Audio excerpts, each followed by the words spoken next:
Welcome to మా తెలంగాణ. మంచిర్యాల పట్టణ traffic inspector సిఐగా నియమితులైన బొంతల సత్యనారాయణ నేడు బాధ్యతలు స్వీకరించారు. అనంతరం ఏర్పాటు చేసిన విలేకరుల సమావేశంలో ఆయన మాట్లాడారు. మంచిర్యాల పట్టణంలో ఎలాంటి ట్రాఫిక్ సమస్యలు తలెత్తకుండా చూస్తానని తెలిపారు. ట్రాఫిక్ రూల్స్ ను ఎవరైనా బ్రేక్ చేస్తే కఠిన చర్యలు తీసుకుంటామని చెప్పారు.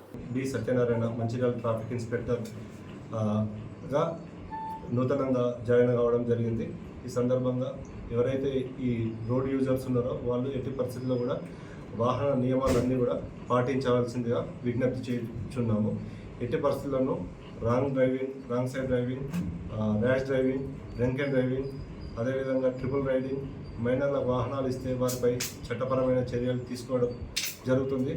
అదేవిధంగా మీ భద్రత కోసం హెల్మెట్ ఏదైతే ఉందో అది తప్పనిసరిగా వాడాలని చెప్పేసి కోరుకుంటున్నాము. మీ వల్ల ఇతరులకు ఇతర వాహనదారులకు ఏ రకమైన ఇబ్బంది జరిగినా కానీ చట్ట ప్రకారం మీపై చర్యలు తీసుకోవడం జరుగుతుంది.